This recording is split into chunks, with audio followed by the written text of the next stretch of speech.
welcome to Nurbus, the journey onward by Master Atlan, Chapter 73, What We Lost. Hey Raven, do you want to go out with me this weekend? No, Taiyang, I really do not want to go out with you this weekend. Now stop asking and leave me alone. Oh, come on. You had fun. You had fun when we went to dinner the other night, right?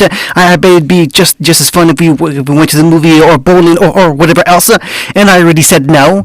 A light sigh escaped from the side as they watched their teammates bicker. Someone tilted her head. Do you think he'll break her? Raven is way too stubborn to give up for anything, Crow said, standing by his friend's side as he watched his sister shoot down the pursuing blonde's advances. Then again, he's gotten this far without her bisecting him, so he might have a better chance than anyone to actually convince Raven of a second date. Is that so?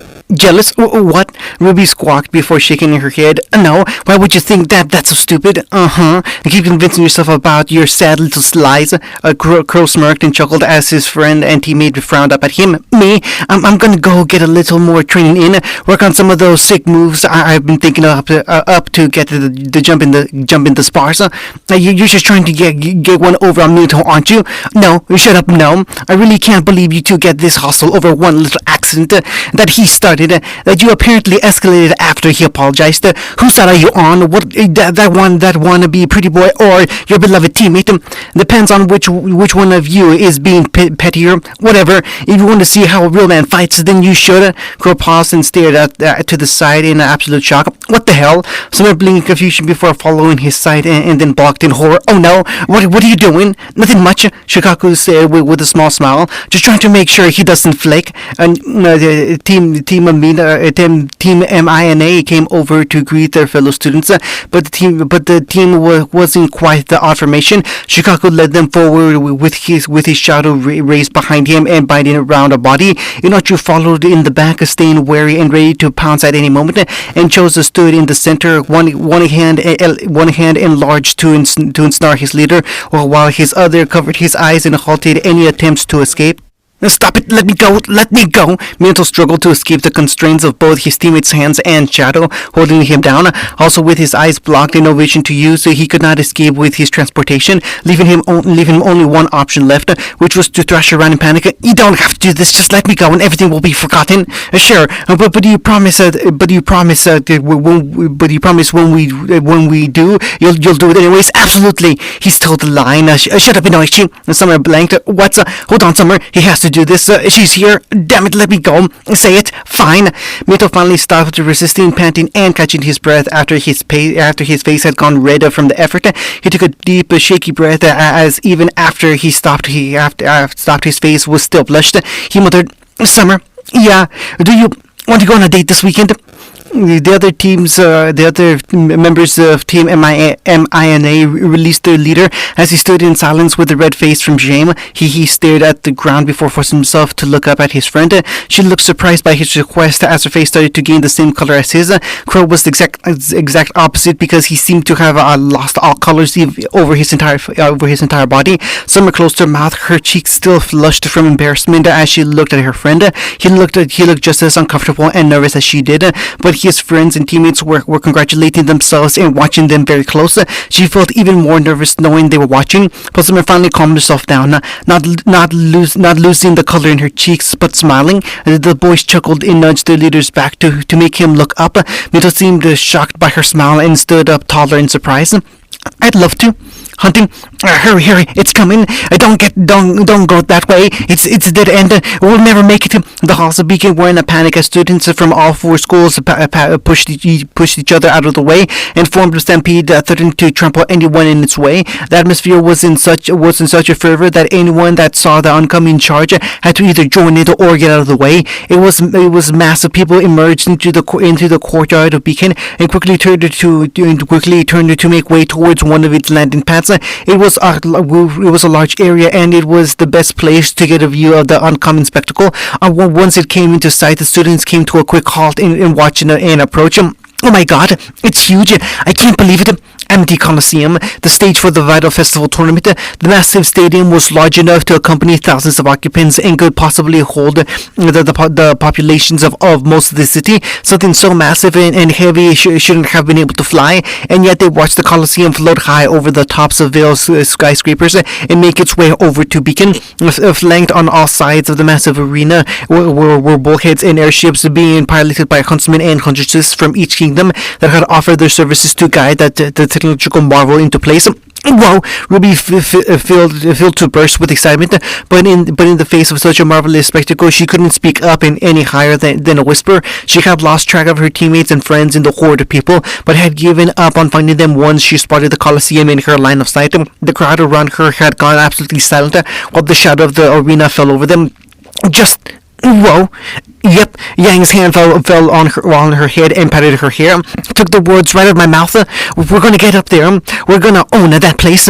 Oh yeah, hunting. Yang stretched her arms out on her seat at the table and sighed in relief. Do you all smell that? It's so rich and sweet. Food? No. A nice cup of coffee? Nope. Did Weiss put too much perfume on again? Yes, but that's not it. Hey, no friends, I'm talking about the sweet taste of freedom. The boxer waved her arms out wildly before snapping back in her seat and grinning wide enough to show off her teeth. With Glinda finally revoking our home arrest, we can go back out into the city again. We can go out to party like the rest and enjoy basking in the glow of our achievements. Since we just came from the city after it was nearly run down with more grim than I've ever seen before, I think I'm quite alright to not visiting again. Several others nodded and voiced their agreement with Weiss's opinion. It was nice to finally be on Good Witch's side again. Pun Yang had already taken liberty advantage of when the opportunity arose, but they didn't feel like going back down there just yet. God, you people suck! Yang grumbled in disappointment as she once again realized just how pointless it was to try and hype up her circle of friends.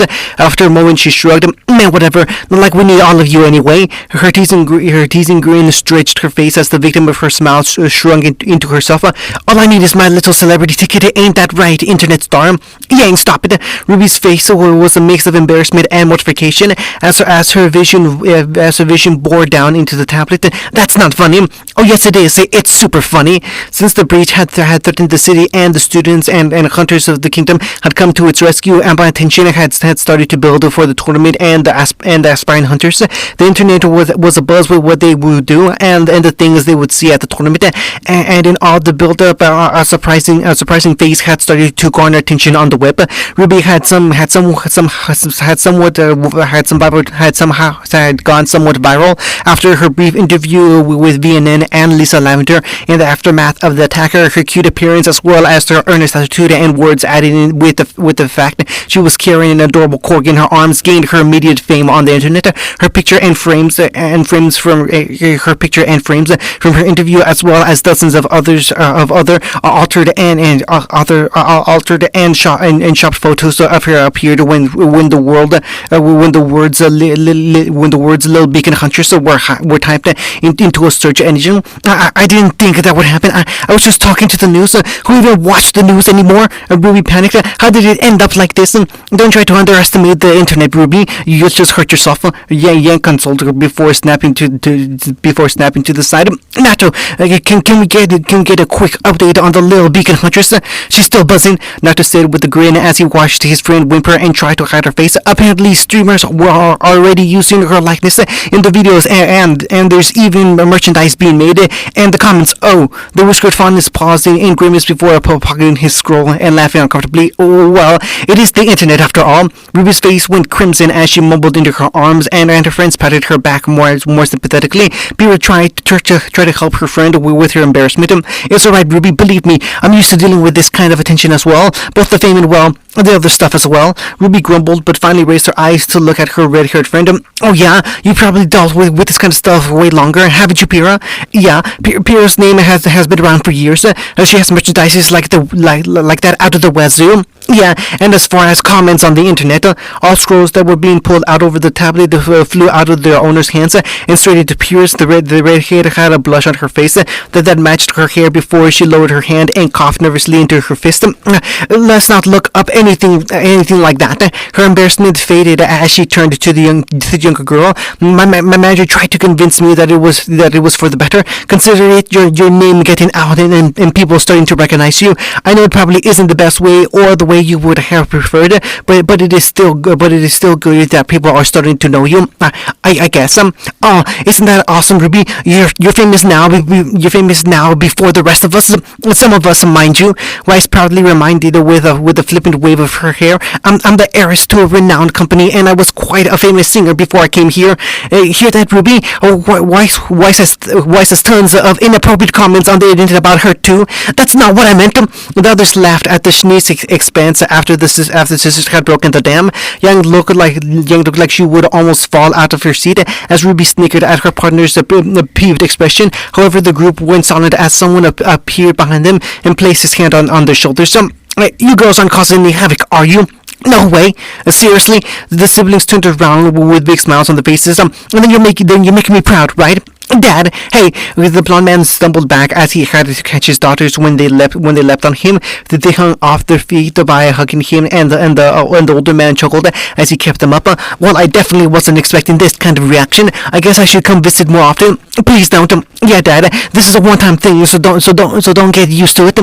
All right then, I'll take it while I can. The older man chuckled before setting both girls back on their feet. He smiled and turned to look at the table of young students watching them with amusement. So should I introduce myself, or have you been talking me up enough that I'm already welcomed? Oh my gosh, that's right. We've never even told them about you before. Oh wow, not even once, not a passing mention or anything. The man with the stubble cleared his throat with a cough. That's a little more disheartening than I thought it would be. Guys, let me introduce Taiyang Xiaolong. Yang and Ruby made a sweeping motion as the older man bowed theatrically. Professional huntsman teacher at Signal, and our dad. Not in order of importance, mind you. Taiyang felt the need to add as his daughters nudged his side with their elbows. He chuckled before looking over the table. Nice to meet all of you. I recognize most of you from the images my daughters text me when they're excited. They're very fond of their group of friends. Both girls blushed with embarrassment and complained to their father, who looked at two people in particular. Except you two. You're so important that we have our photos in our house. Blake and Weiss blinked in surprise before looking at their partners. Really? Dad, shut up. We finally became a team at Beacon. We felt proud. Sue us. Well, even if they did introduce us through your messages, I feel it only right I give a proper introduction. Weiss stood up and nodded respectfully to the older man. Hello, Mr. Xiaolong. I'm Weiss Shni, Ruby's partner and teammate, and that's it. If she's informed you that we're best friends or anything of the sort, please know that she is simply wrong. Weiss, I'm Blake Belladonna, Yang's partner. Blake did the same, greeting the man with a respectful bow before sitting back down. Being able to train Yang to become such a powerful and capable fighter speaks wonders about your ability, sir. But I'm less impressed by the methods you deliver dogs to my room. I second that. Naruto nodded. Yeah, sorry about that. It was an urgent mission and I had to leave fast, so I didn't have time to drop by and deliver him personally.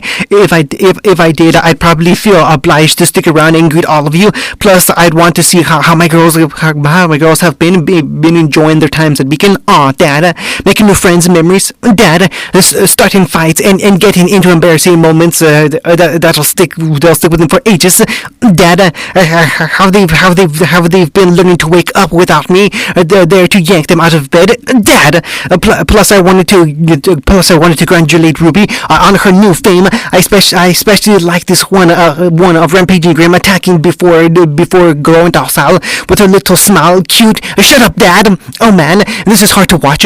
Tintin whispered what they were all thinking as the sisters struggled to get their father to shut up. I can't not cringe right now. Huh.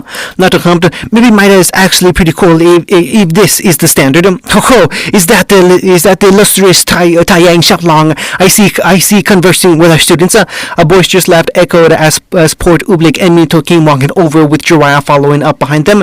Good sir, I haven't seen you in ages. Hey Port, and Taeyang stood up and greeted the Beacon teacher with manly hug and a clap on the back.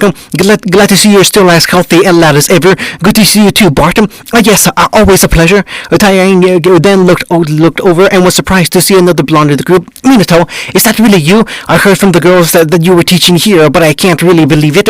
Hey there, Tai. Been a long time. The two men shook hands as Minato smiled. I'm glad to see you're still in such high spirits after all these years. I can't believe you actually ended up starting a company yourself. I had a pretty good laugh when Crow found out that the news and dragged himself into a coma to cope. That sounds fun. Tell me more about how jealous Crow is of me.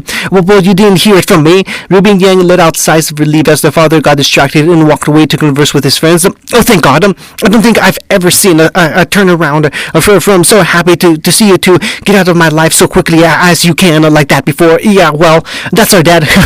The students looked up at Jiraiya as the toad fondness gave a hearty chuckle after witnessing the exchange. He looked down and saw the looks he was getting from the youngsters.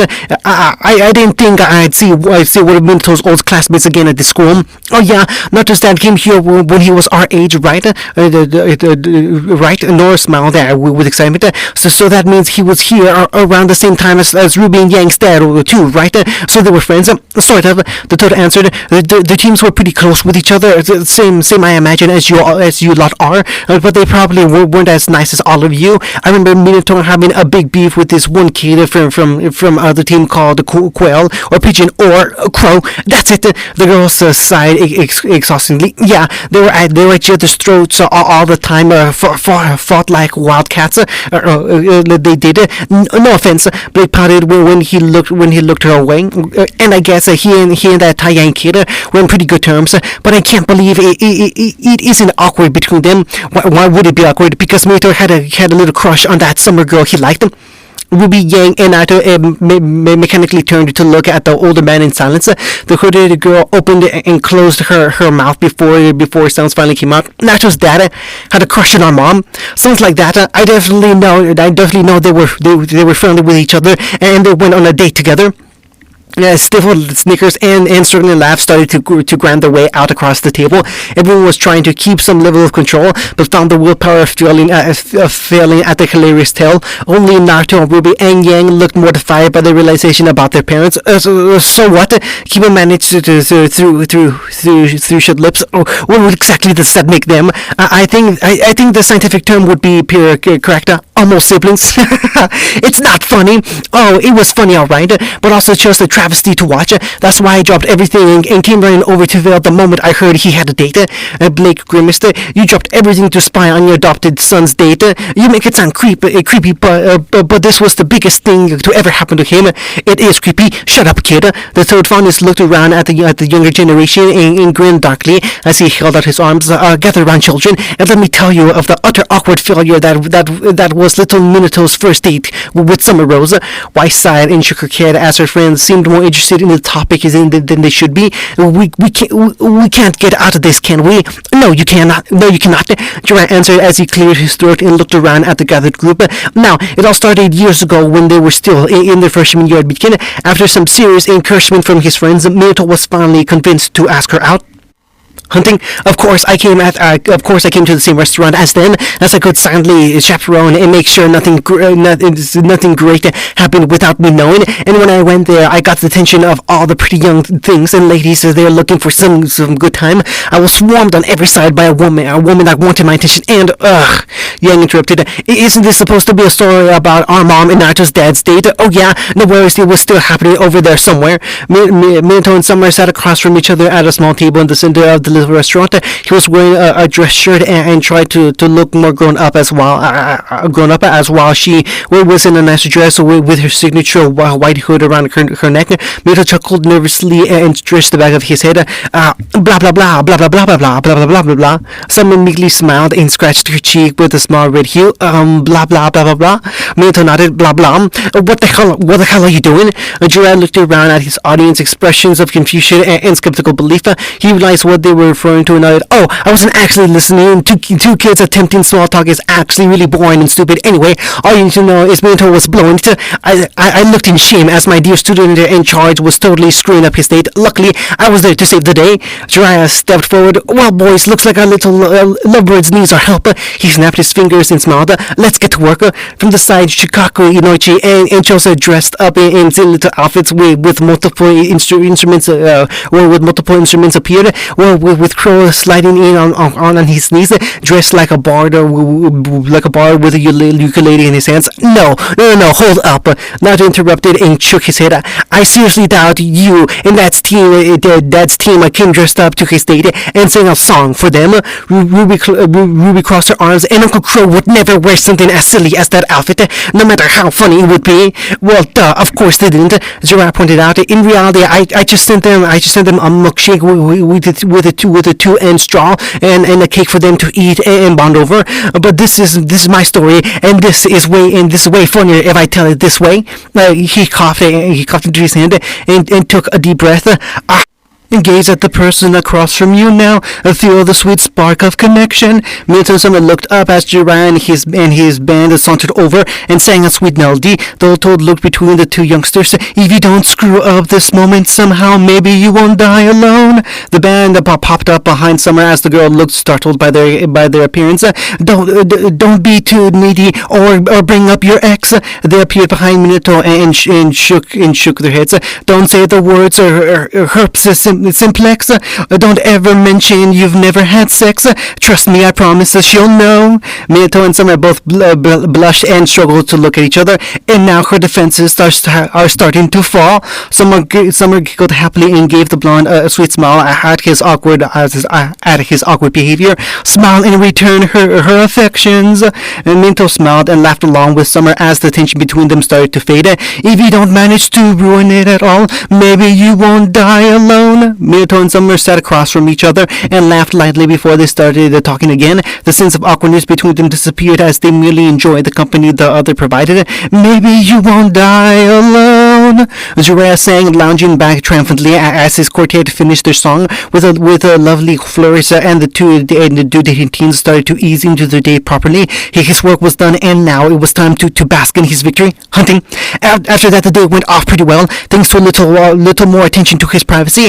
I never learned if Minato went on another date with that sweet little kid. Even to this day, whenever I ask, he just spits his tongue out. He just spits his tongue out at me and walks away because you were the creepy old man spying on his first date. But I think it was because their eyes caught sight of some other people that garnered their interest.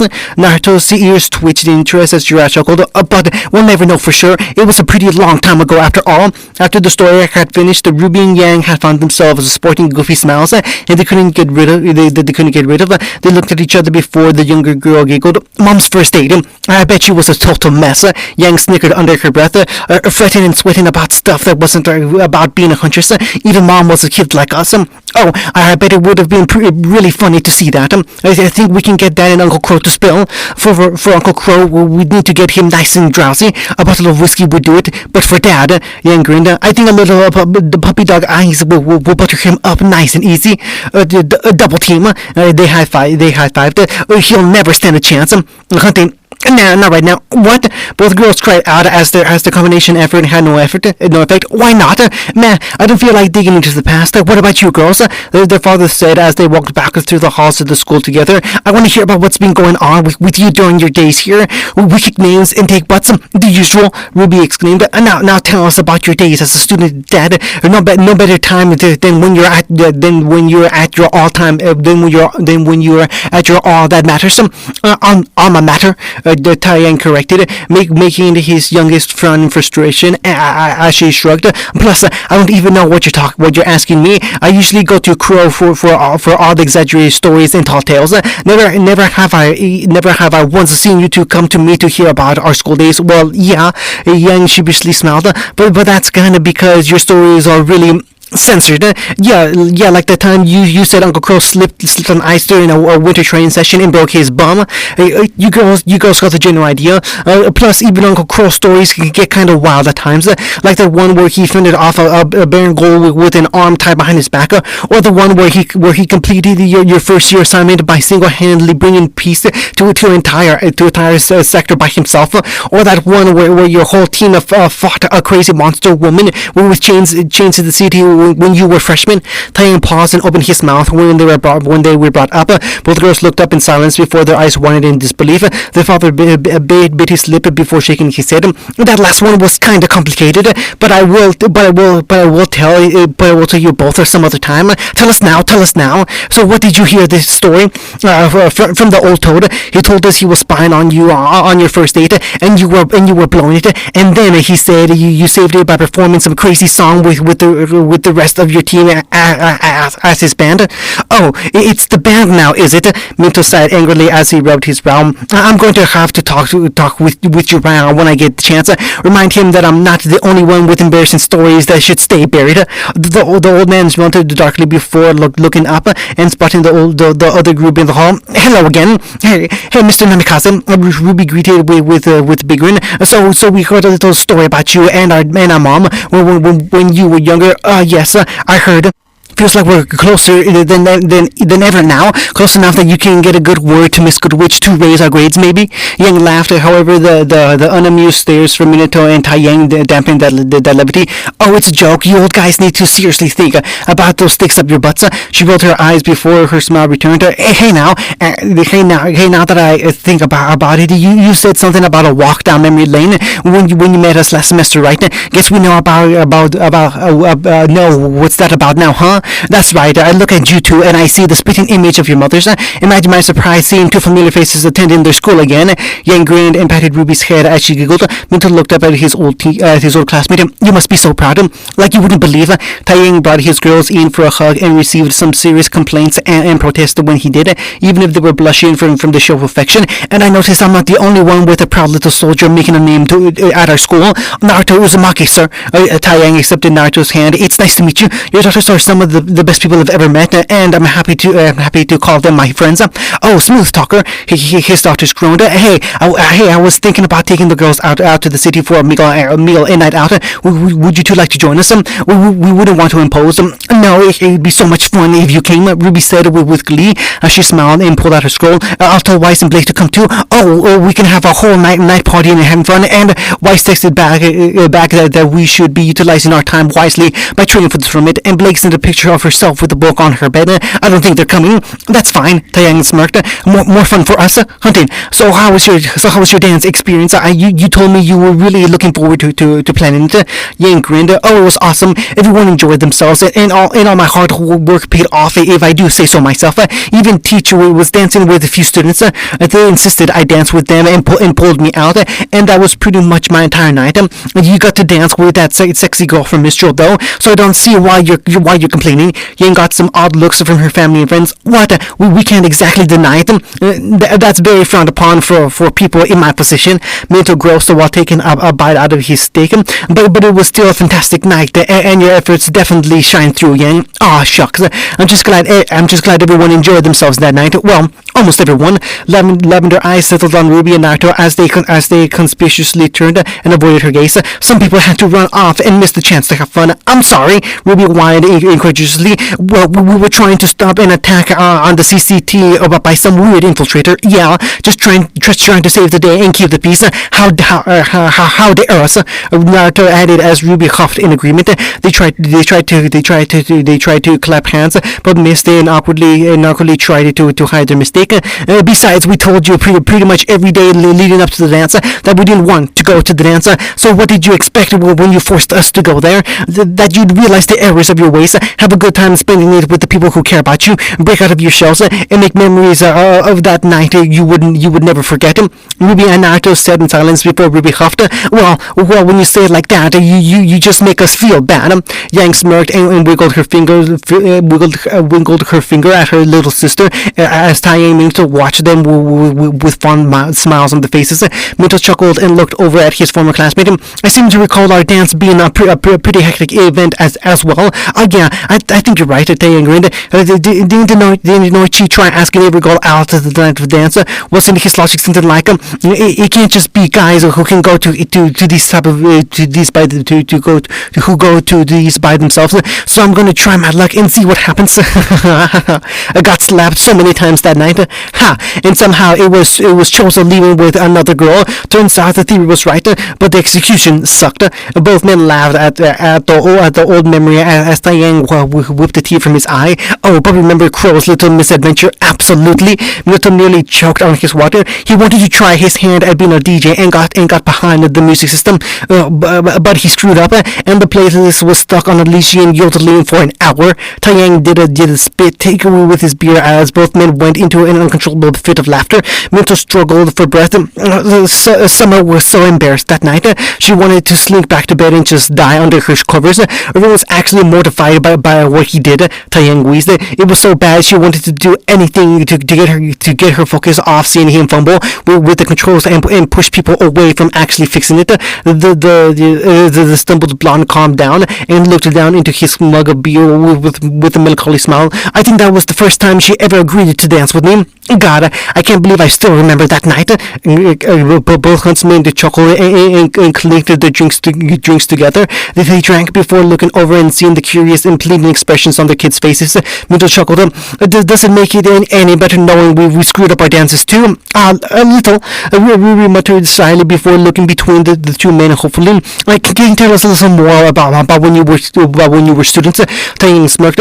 Well, the first people I met at Beacon were actually his teammates. I got lost looking around and asked someone for directions. And unfortunately, the first person I asked was the new TA, Peter Port. He accepted the sympathetic groans from the children. Exactly. Anyway, we had to suffer through a pretty long soliloquy about his exploits and victories until we could finally slip away. When we did, we huddled together and nearly leapt in the victory. Turns out Port gave us our very first win at Beacon.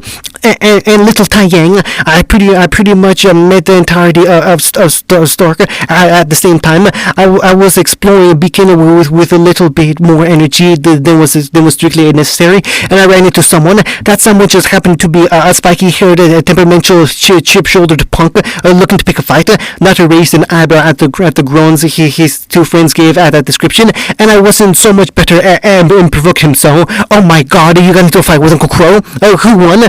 We didn't fight. Ruby and Yang were disappointed, but we got close. We were both rearing, and his sister was close by egging us on, but someone stepped in to stop us. A crazy girl with a white hood yelling at us to stop before we made things worse. Both girls perked up with wide eyes as Mito smiled. She would be doing that a lot while we were at Beacon. Mom, the mediator, Yang whispered as Ruby nodded. Both girls were radiating bright smiles, overjoyed to hear a story about their mother from when she was their age. Ruby was giddy with excitement, while Yang also felt a swell of pride hearing about how Summer stopped Crow from going overboard. However, her smile faltered and something cold gripped her chest as she noticed that they were purposely avoiding discussing someone in particular. So, Taiyang interrupted, smiling and giving a flighty laugh as he looked across the table. Were you there when Shikaku and I had to cram for the test and considered oh my God, Dad, were you trying to cheat? No, and that is a horrible thing that you should never do. Oh, Shikaku told me all about that. You should practice. Would you preach, Taiyang? Aha! Oh, damn it! Hunting, you kids can go on ahead if you want. Minto said as he sat across from particularly buzzed Taiyang, who was chuckling to himself for no reason. I think I'll wait here for a bit until he sobers up. Dad, you gonna be okay? Yeah. Okay, love you. Ruby nodded shouted, "Thanks, Mr. Namikaze." The trio waved the men goodbye and walked out of the restaurant and into the bustling street. The road was filled with bright lights and sounds as the bridal festival was already starting. People from all over were visiting and celebrating in the early festivities, with stores doing special sales, restaurants offering different cuisines, and shows being performed from each kingdom. Not to whistle. Wow. This place is packed. Never seen so many people in one place. The city is always like this during the festival. You barely have enough room to spread your elbows when it's in full swing. Luckily the fair at Beacon won't be as busy as this. Ruby added. I wish we could bring down Uncle Crow there to celebrate with us. You always mention this Crow guy, but I barely know who you're talking about. Naruto said to his two friends as they stopped to venture for shaved ice. Oh, Uncle Crow is the coolest. Ruby immediately gushed as she took a bite of her dessert. He taught me everything I know about using a scythe. I mean, I'm really good with one, but he might still be a little bit better with his. I was never really good at fighting when I was starting out, so Uncle Crow taught me how to fight by being agile and aiming for a finishing blow. I still say you should be learning some close combat skills just in case. After getting caught by the White Fang like that, I'm pretty sure we can all agree you need a crash course. Yang, her sister laughed to be between her bites before continuing. Anyway, Uncle Crow was always a pretty cool and laid back guy. He's been staying visit us for as long as I can remember. Whenever he felt lonely, he would show up and bring the fun. He'd play games with us and watch movies when we asked him to. I'm pretty sure he knows the sing along movies better than we do at this point. But he could be kind of a bum too. I actually got my first taste of alcohol of one of his flasks. Ruby gasped. You did? Why didn't I get to try some? I didn't say he knew I tasted it, but the stuff he drinks is so strong I nearly passed out from that sip. Huh? And my dad apparently had some beef with him. Naruto noted with laugh before looking between the girls. So why hasn't he contacted or called you two? Or has he and I just don't know about it? No, he hasn't. Ruby said with a lonely frown. Uncle Crow is a really great huntsman, so he always has work to do. So we could go months without getting a call or seeing him again. He used to be a teacher at Signal, but he quit to do hunter jobs for full time. Young side, we don't get to see him as much now, but we know he's doing good work. Although with how much he does, I guess that kind of explains how strong his flask is. Dad was kind of acting like Uncle Crow a second ago. The younger girl looked down sadly. I've never seen him like that before. Not noticed the changing both his friends and stepped back before turning to them. Hey, he was probably just celebrating meeting up with an old friend. Dad was pretty excited too, and they really liked talking about the old days. Yeah, Ruby muttered, but he needed to drink all of that just to talk about them again. He loosened up that much and still didn't say anything about her. They turned to look at Yang after she muttered under her teeth.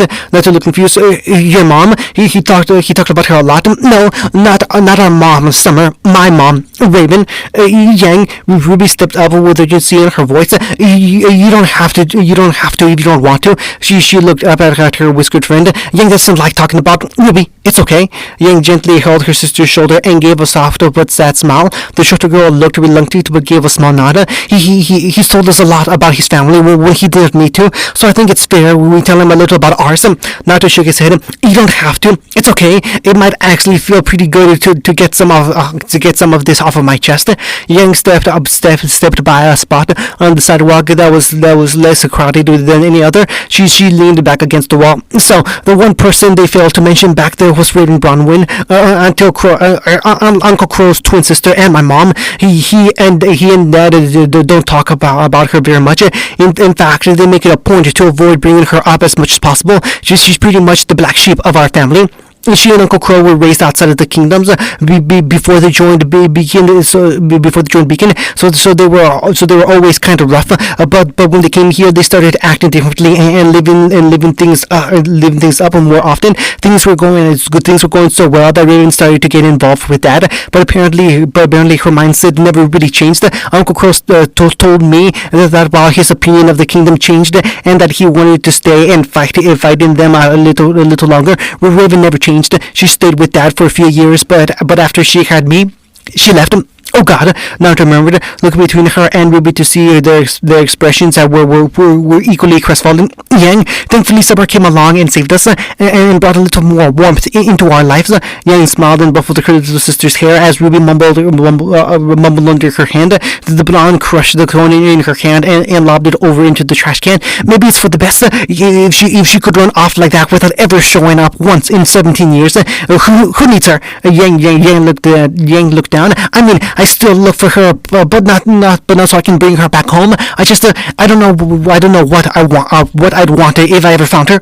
Yang let out a little giggle as something tickled her side. She looked down to see Ruby at her side, poking her ribs with a tiny smile before latching onto her side. She moved her head and looked up at her sister. I love you. Aw, I love you too, little sis.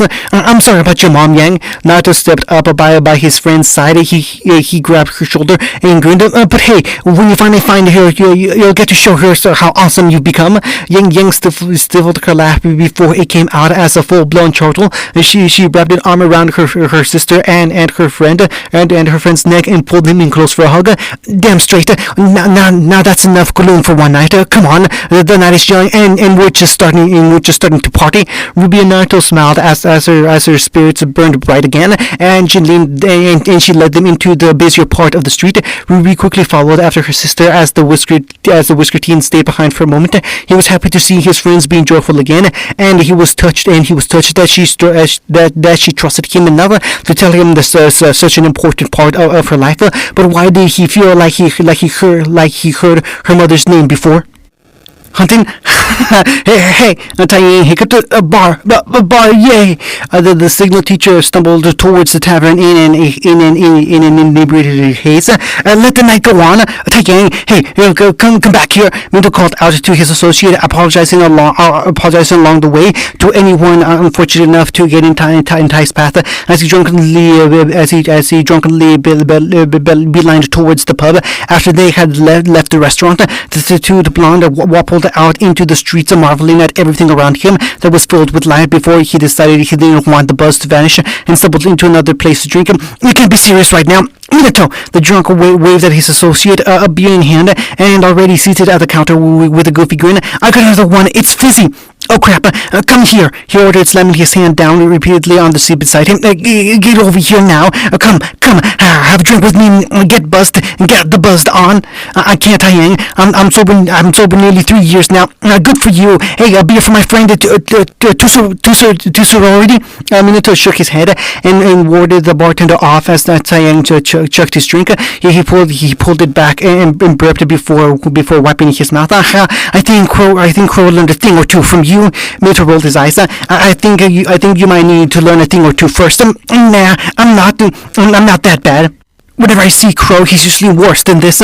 This is just a one, maybe 2 time thing. Taiyang stared at his bottle. I haven't done something like this in a long time. Been a while since I thought about Raven in summer and the good old days. Wanted to celebrate them? Yeah, celebrate. He remembered when he would celebrate the times with Kushina and Naruto by clearing out a bottle too. Minato looked at his fellow blonde and patted his shoulder. You should be proud, Tai. Your girls have grown into fantastic women. Yes, they have. He proudly boasted. My baby girls are great, and they're gonna be even greater when they're our age. A single and no boyfriend in sight, I swear. He darkly muttered something that got a laugh out of Minato. Hey, your kid is pretty cool too. Looks just like Kushina. Reminded me of her too. You know, when she was not threatening to kick our asses. Yeah, I see her every time I look at him. Summer would have loved him. She'd have absolutely adored him. Taiyang's expression went still as he sipped his beer before putting it down. Apparently, the kids got interested about the past because they heard about your date with Summer. Jiraiya really likes to flap his gums when he can get an audience. I remember that day too. Summer was all nervous and jumpy about going on a date, and when she came back, we embarrassed her with questions and poking around. But she looked so happy that it was kind of a mess, but I think we got it to work. You made her happy. Taeyang frowned before turning in his seat. Hey, well, why didn't you stay with her? His question caused his fellow blonde to sit up in surprise. You would have been really happy with each other. What? Minto reeled back. Taeyang, she and I just weren't like that. We were friends, best friends, and I loved her, but not like that. And when I finally met Kushinam, but you could have been more. Taeyang interrupted with a snarl. I bet if you tried, you could have stayed together. And Tai, he grabbed his drunken friend's shoulder. You need to stop now. You've had enough. Don't touch me. He shook him off. You could have done more, so much more. But now it's too late. Tai grabbed the bottle and swung it at Minato, but the Superman leaned out of the way and slid out of his seat before he got hit. Way too late. Hey, if you're fighting, we're not fighting. He's just a little on edge. Minato warned the bartender and the other patrons as Taeyang stumbled out of his seat, as well with the bottle still in hand. He raised his hands and attempted to pacify the drunken fighters of flaring emotions. Tai, you need to stop. He stepped back and avoided another limb swing. I'm not going to fight you. He leaned over when Tai stumbled and cursed under his breath. And you're too drunk too. Tai's wrist flicked up and the bottle went flying out of his hand and into Minto's face. The beacon instructor's hand shot up on reflex and he easily caught the bottle, but with it at eye level, it blocked his sight for an instant, and that was enough for Taeyang. The drunk man's fist sailed through the glass and connected with Minto's cheek in a spray of glass and bruise that nearly blinded the other blonde if he hadn't raised his aura in time. Minto stumbled back, eyes stinging from the alcohol in them, before Taeyang stepped in and started punching. His fist connected with Minto's chest, ribs, abdomen, shoulder, and ended with a punch to the face hard enough to send him flying out of the bar and into the street. The drunken blonde's vision was hazy, but he followed after the amorphous blob that he had sent flying away. Ah, damn it! Minto tried to clear out his eyes, but rubbing them with his sleeve, he heard a lot of surprised murmurs and whispers around him. The civilians in the street that were startled by his sudden expulsion from the tavern. His eyes still burned and it hurt to open them, but his vision was clear enough for a moment to see Taeyang charging at him. Minto rolled over the ground, avoiding Taeyang's kick and leaving him open enough to swing out his leg. The drunken man tumbled into the ground and Minato quickly grabbed him, wrapping an arm around his neck and stopping him from attacking again. Taeyang flailed his arm around it and struggled to escape the lock he was in. He struggled for a few moments before Tai's movements started to slow. Minato growled, Tai, I'm not going to fight you like this. I'm not going to fight you over nothing. Just take a breath. Taeyang gripped the arms around his neck. Isn't. He kicked his legs out and found the footing to stand on, lifting himself and Minato up by sheer force. He grit his teeth and yelled, nothing! He leapt up off the ground and slammed into the street, pinning Minato beneath him and causing the other blonde's grip to weaken for a moment. With a primal roar, Taeyang forced the arms off his neck and pushed Minato back. In a drunken stamp, Taeyang lifted himself up on shaking knees and tried to balance himself. He felt his stomach turn and bubble as he stood over Minato, eyes glazed over and head pounding as all logic failed him and emotion flared. His mind was filled with the image of his silver-eyed lover smiling and laughing and looking so transcendent before vanishing altogether. It left a hole on his chest and that had burned with rage as he stomped over the announcement. Maybe she'd still been here with you. Maybe she'd still be alive. You could have done it. The perfect man with the perfect life. She'd have been better off. Minato's eyes stung and were red from the alcohol, but when he heard Taeyang talk like that, they widened. But before they hardened, the drunk man marched up to the huntsman on the ground before they disappeared with the yellow flash. Taeyang felt a sharp kick on the back of his head that sent him sailing into a wall and flooring him completely. His head ached and his vision was swimming, but he tried to lift himself up. But before he could, someone grabbed him under the arm and roughly forced him to his feet. And before he could figure out what was going on, a fist buried itself right under his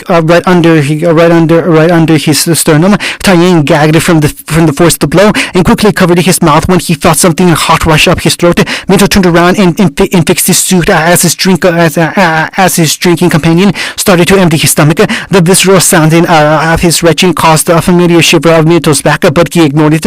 The blonde wiped off some of the alcohol still in his hair before taking a quick whiff. It smelled sharp, terrible, and so very familiar. Being attacked with booze better not count against my sobriety. He mused to himself as he heard the relieved sigh behind him. After a few minutes, he looked back and saw a puddle of the unspeakable on the sidewalk with the sick but relieved Taiyang sitting down against the wall. Better. Yeah, much, he muttered as he rubbed his head. I can't remember the last time I felt this buzzed. Probably not used to it, considering how loopy you got.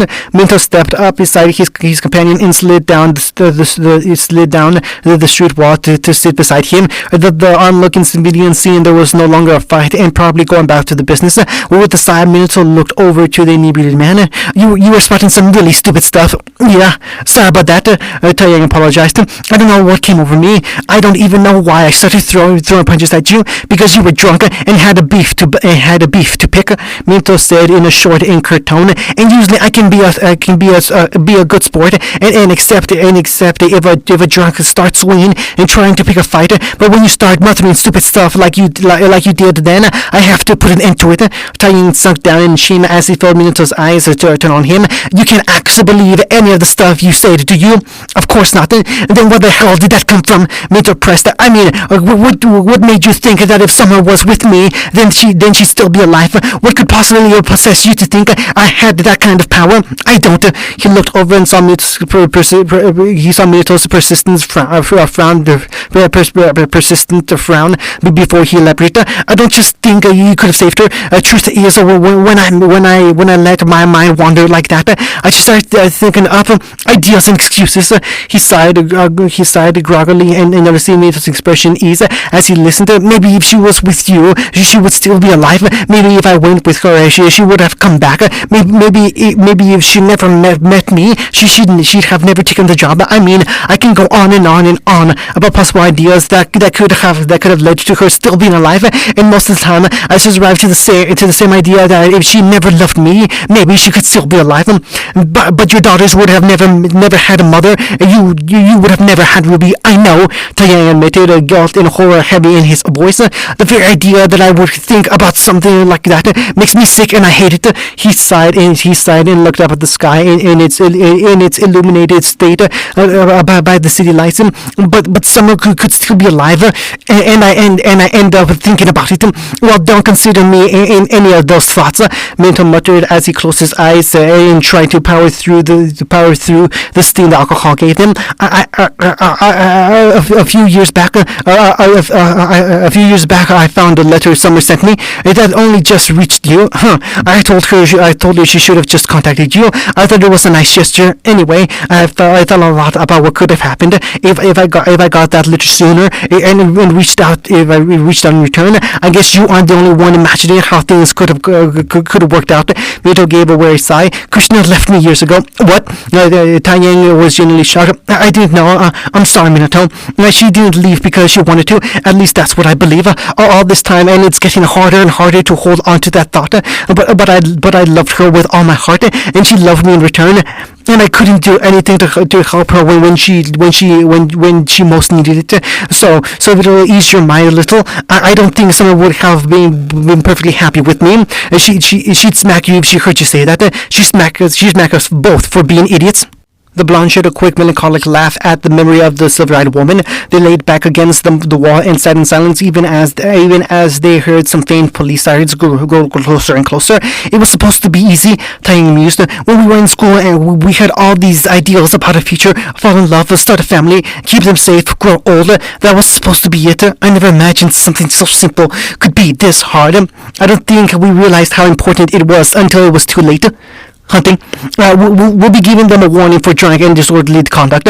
There's no need for a bell since their fighting really caused much damage. This close to the tournament, we get much more aggressive and violent fights breaking out all over the city about who's gonna win. The cop said, just make sure they stay away from the booze and it should be all right. Thank you, officer. Ruby Yang and Naruto thanked the man as he tipped his cap and walked back to the front. The three teens then turned around and looked at the father others lounging back on a bench with several other hammered or rowdy people filling the cells. The two blondes looked up to see their contacts had arrived and walked out of the cell. They looked aside in shame and embarrassment. Yang spoke first. Do you have something to say to us, young man? It was just a little fight. The police took it too seriously. Don't blame the police. They're just doing their jobs. God, you never take my side. Taiyang huffed and crossed his arms, still a little tipsy even after sobering up a great deal. The teens instead looked at the man who hadn't taken a sip all night. Minto shrugged. He threw a punch and I got into it. Hunting, this is so weird, plus embarrassing. What's so weird about it? That we're the ones bailing you out of the situation, no matter what they should only ever be the other way around. Ruby and Yang had separated from Minto, and after leaving the police station, they helped their father stay on his feet and carried him over to a bench where he could sit down and collect himself. Of course, this was also a chance for his daughters to chew him out for his behavior and the trouble he had caused them. And the instructor, they were embarrassed and shocked by their father's mistake, and they wouldn't admit how much they enjoyed being the ones lecturing him now. I mean, you picked a fight with Naruto's dad. That guy teaches us in his seminars. He's the officiator for the tournament, and you got drunk and started throwing fists. Yang explained, and I got to hand it to you that it's impressive. You're still standing. You still landed those punches, but still, this is like crow level of irresponsibility. Okay, Yang, I get it. Taiyang groaned, covering his sensitive eyes from the light and letting his head roll back as it pounded. You can get the point across without yelling at me. He groaned. He opened an eye and spotted his oldest glaring at him with a peeved expression and crossed arms. Honestly, I don't know how else to say how sorry I am. I'm sorry for getting carried away like that. I'm sorry I didn't consider my limit when I drank, and I'm sorry for getting Minto involved with this too. Dad, he felt a soft hand on his shoulder and looked to his youngest. Ruby looked at him sadly as she hesitated before asking, "Are you okay? I mean, I know you're probably feeling pretty tired, but are you okay? Do you need to talk with us?" Looking into her silver eyes, his heart panged with the pain before quickly disappearing. He smiled and held her hand. "It's okay, sweetie. I just need some time to catch my breath. Was it about Mom and Raven?" He looked to see Yang still looking into his eyes, but with a tinge of shame and sorrow in them. Her gaze turned to the side for a moment before she looked back at him. "If this is because we brought them up, then I'm sorry. We just wanted to talk a little about your past. But if we brought up some bad memories, then..." Yang felt her hand being squeezed and looked up as her father stood up from the bench. He squeezed her hand in one of his and held Ruby's in the other. He looked between the two sisters before gently pulling them in and hugging them tightly. The girls did the same in return, silently wrapping their arms around their tired father and squeezing tightly. "Dad," Ruby whispered after a minute of hugging in silence. "I'm so proud of you girls," Tai muttered. "Sometimes I can't believe how much you two have grown in such a short time." "Well, we did," Yang whispered, her face a little red. "People are going to be watching you now." "Yang, Ruby, I'm sorry." Tai hung them closer. I'm sorry I wasn't enough. I'm sorry I couldn't do more. If I was the one who..." "Stop, shut up, Dad." They pulled back from their father, revealing their eyes, threatening to spill with tears. You shouldn't ever think that. We love you, and you're the best that we could ever ask for."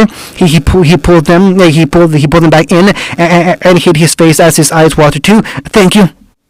"Hunting, he attacked you because he was thinking about Ruby's mom.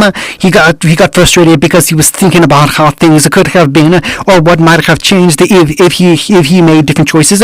And when that frustration hit a tipping point, he tried to vent it against someone who could handle it. Unfortunately, that just so happened to be me." Mito rubbed his ribs. He still got one hell of a punch though. Naruto looked back where they came from as they made their way through the street and back to Beacon Shuttle. He shook his head. "I didn't know he was thinking about stuff like that." Mito nodded. There are very few people who don't have thoughts like that at least once. Although instead of dwelling on them while drinking like he did, most people try to forget them while they drink. Give them, I don't know, some kind of relief from their thoughts. Naruto didn't want to ask. He dreaded thinking that his father could say something like that so confidently because he had been through it, and he didn't want to bring it up because he knew how much of a possibility it was. 4 years alone to think about how one man could get back the love, get back of his life and get back the love of his life and son. It must have been hell. A hell they put him through by leaving. Yang was so angry at her mother, a mother she had never met, because she had split their family apart. Wasn't that what they did to him? To Dad? Do you hate us? Naruto, he spoke up. Why are you saying this? No, never mind. The young fawn shook his head as his ears twitched in his hair. He tried to focus on other things and was fortunate to spot the new landmark in the sky to deflect the conversation. I just can't believe I'm finally getting the chance to fight in the tournament. It's too early to celebrate just yet. Naruto chuckled as he wrapped his arm around Kison's shoulder and pulled him in. You haven't even passed the preliminary rounds yet. The two blondes laughed to themselves before they looked up at the sky together. Go show them how far you've come. I will. Naruto grinned and looked up at the Colosseum with vigor. Things were finally looking up. Hunting Vale, just as gaudy and bright and loud as ever. He was just standing here over the streets, and he was already getting a headache at the thoughts of walking down there. Plus the exhaustion probably didn't help. He had flown all the way here, and now he just wanted to take a nap. Ugh! The gravelly voice groaned as the man rotated his shoulder and caused his tattered cape to flutter. I could seriously use a drink. End of chapter 73.